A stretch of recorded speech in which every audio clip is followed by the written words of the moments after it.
Hi and welcome back. Today I'm going to be roughing out a fairly straightforward style of auger bit. This is based on an older style of auger bit where the cutting spurs are facing upwards.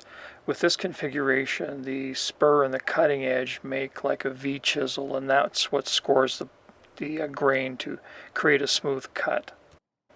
The modern design has the spurs facing downwards, so the grain is scored first and then the cutting edge comes in to hog out the material.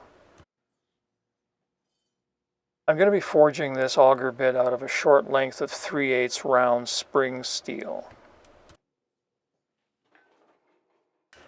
This is spring steel and I am going to be heat treating this, so I do need to pay attention to my heats while I'm forging this out. I need to stop any major kind of metal shaping at above a red heat. I can do a little bit of hammer refining lower down, but any forging has to stop at a bright red to orange heat. I'm going to stop forging the end of the blank right now because I have the thickness that I need to form the lead screw. So I can't thin down the center of the blank any more than I have right now. In the next couple of heats, I'm going to be forging down the rest of the blank to the final thickness. This leaves kind of an oddly shaped blank, but we'll be resolving that shortly.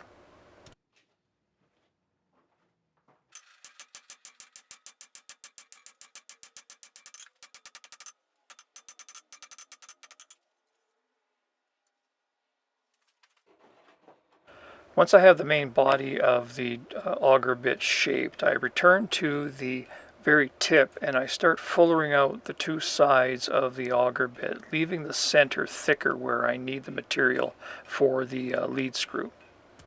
This is going to be a slow process because the material cools so quickly and you're not going to be able to get a lot of forging done in each heat. So basically what I'm trying to do is forge out the edges until they become parallel with the sides of the auger bit. And again, I'm staying away from the material in the center because I need that to forge the lead screw.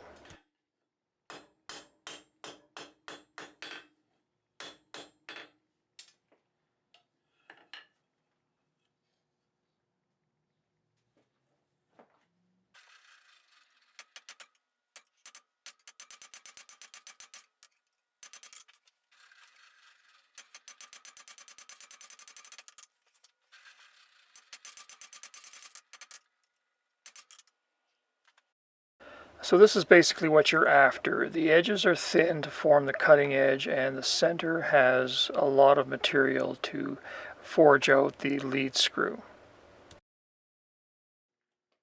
Now I'm ready to actually start forging the auger bit. Here I've just used the angle grinder to cut out this trident shape. You can use a hacksaw or a file, whatever you want. Basically, I'm just trying to get the material sorted out. In the next couple of heats, I'm going to be redirecting the sharp points on each side of the auger bit. I'm using the sharp corner of the anvil block and I'm hammering on the end of the auger very, very lightly.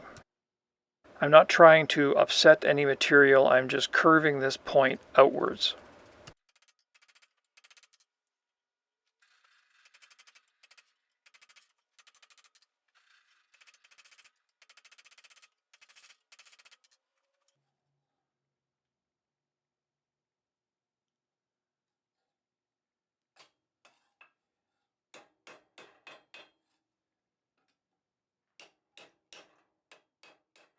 And of course you do the same thing to the other side.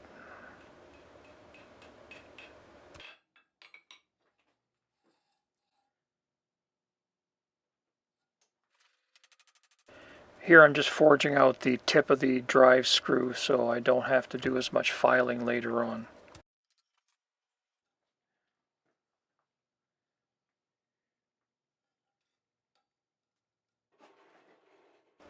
And then when the shaping is complete, I'm just going to do one final heat to clean up any hammer marks and transitions that need a little bit of work.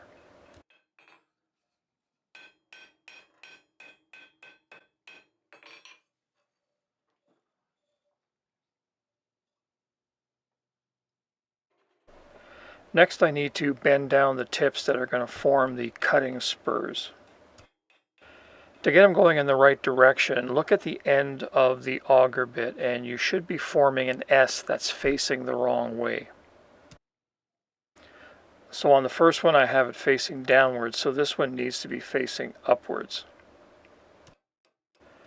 Also, you'll notice how I've grabbed the main body of the auger bit with a flat bit pair of tongs. This gives me a really solid hold and allows me to forge these corners very easily. It's not really important on a auger bit this small, but if you're working on a larger one, the material is getting thicker and it becomes harder to handle. I'm going to be using a couple of heats to finish sizing up the cutting spurs. They need to be roughly parallel with the outside edges of the auger bit. They can be a little bit wider, but they certainly can't be any narrower. So once you get them roughly in that orientation, you're ready to move on. The two cutting edges on an auger need to lean forward slightly. So I find that easier to do before you actually start twisting the main body of the auger. Here I'm just using a large fuller to start pushing those cutting edges forward into the direction of rotation.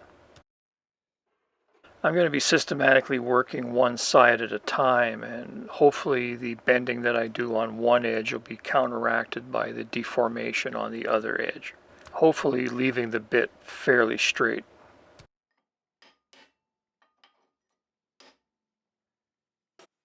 And as you can see, this not only forges the cutting edges, but it starts the twist.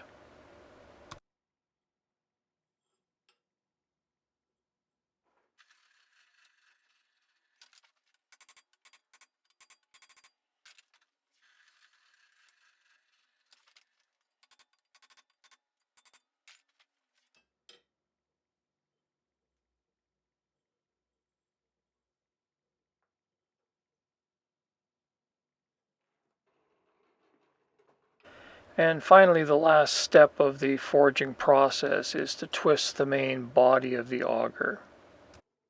Here I'm using a pair of flat bit tongs as a bending fork. I'm not applying any pressure. I don't want to deform the cutting edges. I just want to make sure that the twist flows cleanly from the cutting edges to the main spiral.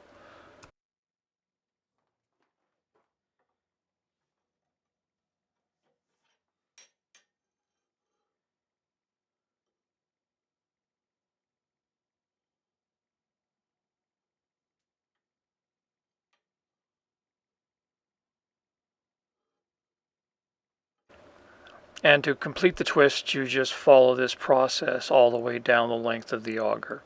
I'm just making a short auger bit here. Obviously, if you were making a longer bit, you would forge out more material and take more heats to forge out the twists.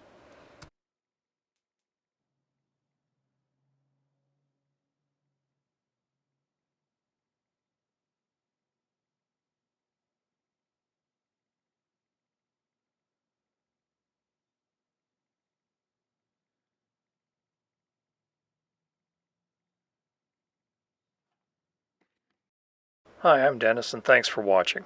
If you're interested in supporting this channel, the simplest way, of course, is to like, comment, and subscribe. If you have questions and you want to contact me directly, you can do so by emailing me at either one of the addresses that I have listed here. It may take me a couple of days, but I will get back to you. Of course, financial support is always welcome. The only product that I produce is the information contained in these free videos. So if you like the work that I'm doing and the videos that I'm putting out, and you can spare a couple of dollars a month, consider becoming a patron by clicking the orange Patreon logo at the bottom of the screen. Thank you, and we'll see you next time.